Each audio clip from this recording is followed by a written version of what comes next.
வணக்கம். இன்னைக்கு நாம பார்க்க போற இந்த ஆழமான அலசலுக்கு உங்களை அன்போடு வரவேற்கிறேன். நம்ம எல்லாருக்குமே கண்டிப்பா இந்த ஒரு விரக்தியான அனுபவம் இருந்திருக்கும் இல்லையா? நாமளோ அல்லது நாம ரொம்ப நேசிக்கிற ஒருத்தரோ திரும்ப திரும்ப ஒரே தப்பையே செஞ்சு அதே வழியை மறுபடியும் அனுபவிக்கிறத நம்ம பார்த்திருப்போம். வெளியில இருந்து பார்க்கிற நமக்கு ஏன் இவங்க இப்படி பண்றாங்கன்னு ரொம்ப தெளிவா தெரியும். ஆனா அவங்களால அதை உணரவே முடியாத மாதிரி தோணும். அது ஏன்? இன்னைக்கு நாம ஒரு மிக முக்கியமான விஷயத்தை பத்தி பேச போறோம். நம்ம மனசு எப்படி நம்மளையே ஏமாற்றி இந்த மோசமான பழக்கங்களையெல்லாம் உசுரோட வச்சிருக்கு அப்படிங்கறத பத்தி தான். சரி, இதுல கொஞ்சம் ஆழமா இறங்கி பார்ப்போம். ஒருவேளை நமக்கு எந்த முன்னேற்றமும் தரல, அல்லது ஒரு உறவு நம்மள கொஞ்சம் கொஞ்சமா அழிக்குதுன்னு வச்சுப்போம்.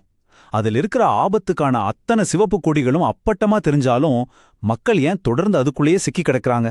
அந்த வழியை ஏன் அவங்க திரும்ப திரும்ப தேர்ந்தெடுக்கிறாங்கன்னு எப்போவது நீங்க யோசிச்சிருக்கீங்களா? இது உண்மையிலேயே ரொம்ப விரக்தியை தரும் விஷயம்தான், நான் ஒத்துக்கிறேன். ஆனா இங்க நாம ஒரு மைய கருத்தை புரிஞ்சுக்கணும். நிஜம் அப்படிங்கிறது உணர்ச்சி பூர்வமா ரொம்ப விலைமதிப்பானது. உண்மையை முழுமையா ஏத்துக்கிறது மிகப்பெரிய வலியை தரும். அதனால மனித மனம் அந்த வழியிலிருந்து தப்பிக்க அந்த உண்மையை தனக்கேத்த மாதிரி தனக்கு சாதகமா திருத்தி எழுதிக்கிறது. பகுதி 1. விழிப்புணர்வு பற்றிய கட்டுக்கதை. உண்மையை அறிவது மட்டுமே மாற்றத்தை தராது. மற்றவர்களை பற்றியும் சில நேரங்களில் நம்மை பற்றியும் நாம வச்சிருக்கிற ஒரு பெரிய மாயை இதுதான். அவங்களுக்கு உண்மை தெரிஞ்சிடுச்சுன்னா அவங்க கண்டிப்பா மாறிடுவாங்க அப்படிங்கிறது. ஆனா பாருங்க, உண்மைங்கிறது வெறும் தகவல் கிடையாது. அந்த உண்மையை ஏத்துக்கிறது அப்படிங்கிறது உணர்ச்சி பூர்வமா ஒரு மிகப்பெரிய சுமையை சுமக்கிற மாதிரி. அதை நாம அடிக்கடி மறந்துடுறோம். உண்மைய முழுமையா ஏத்துக்கிறதுக்கு பொறுப்பேற்கிற தன்மையும் பெரிய பெரிய இழப்புகளையும் சந்திக்கிற பக்குவமும் தேவை. இது சாதாரண விஷயம் இல்ல. நம்ம அடையாளமே அழிஞ்சு போற மாதிரி ஒரு உணர்வு, தாங்க முடியாத துயரம், ஆழமான அவமானம், நான் தப்பான ஒருத்தரை தேர்ந்தெடுத்துட்டேன் அல்லது என் வாழ்க்கையில இத்தனை வருஷங்களை வீணாக்கிட்டேன் அப்படிங்கிற உண்மையை ஒருத்தரால அவ்வளோ சீக்கிரம் தாங்கிக்கவே முடியாது.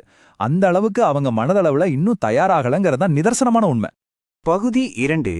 மைய இயந்திரம். சுய ஏமாற்று வேலையின் கவசம். இப்போ இங்க நாம புரிஞ்சுக்க வேண்டிய மிக முக்கியமான விஷயம் என்னன்னா, இந்த சுய ஏமாற்று வேலை அப்படிங்கிறது ஒரு முட்டாள்தனம் கிடையாது.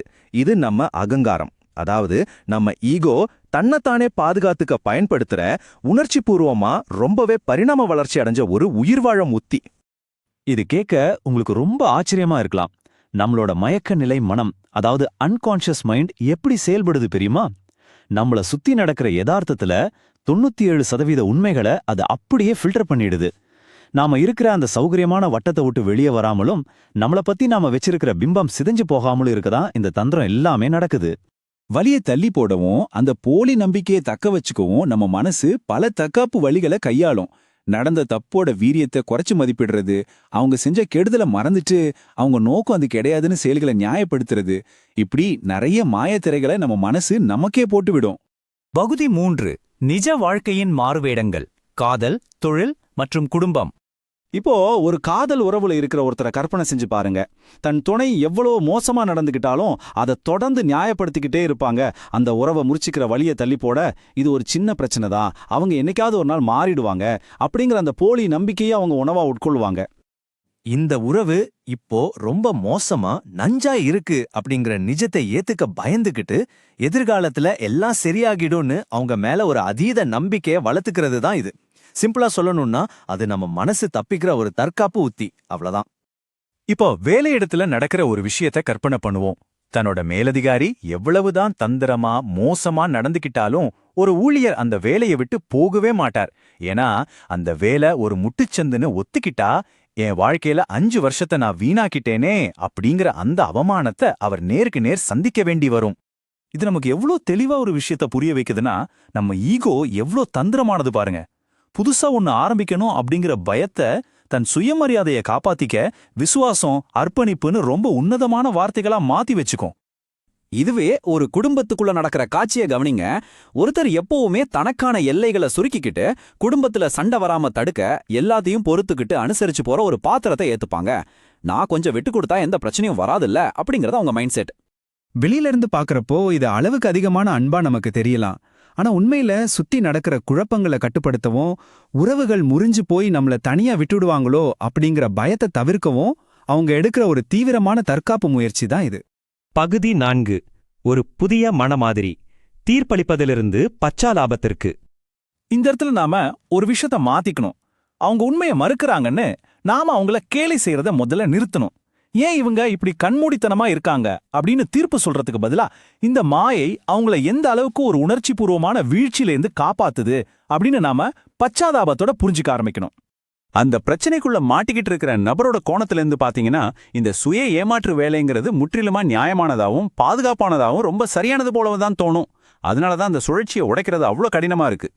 ஒருத்தரோட செயலை நீங்க புரிஞ்சுக்கணுமா, அவங்க தன் பழக்கத்தை நியாயப்படுத்த சொல்ற வார்த்தைகளை தயவு செஞ்சு விட்டுடுங்க. அதுக்கு பதிலா அந்த திரும்ப திரும்ப நிகழும் பழக்கம் உண்மையில என்ன செய்யுது அப்படிங்கறத உற்று நோக்குங்க. அதுக்குள்ள ஒளிஞ்சிருக்கிற பயம் என்ன, எந்த அடையாளம் உடைஞ்சு போயிடுன்னு அவங்க பயப்படுறாங்கன்னு கவனிங்க. அதுதான் ரொம்ப முக்கியம். பகுதி 5 உண்மையோடு வாழ்வது. இது எப்படி ஒன்னோட ஒன்னு தொடர்புடையதுன்னு இப்ப பாப்போம். இந்த மாயையிலிருந்து வெளியே வர்றது அப்படிங்கிறது சாதாரண காரியமே கிடையாதுங்க. அது உளவியல் ரீதியா ஒரு மிகப்பெரிய தைரியத்தை கோரும் செயல். மாயை அப்படிங்கிறது துயரத்தை தள்ளி போடுதுன்னா, உண்மை அப்படிங்கிறது உங்களை மாறச் சொல்லி கேட்கும். உங்கள் செயல்களுக்கு உங்களை பொறுப்பேற்க செய்யும். இப்போ இந்த கேள்வியை உங்களை நீங்களே கேட்டுக்கோங்க. உங்க சொந்த வாழ்க்கையில நீங்க எந்த பகுதியில யதார்த்தத்தை உங்களுக்கு ஏத்த மாதிரி மாத்தி எழுதிக்கிறீங்க?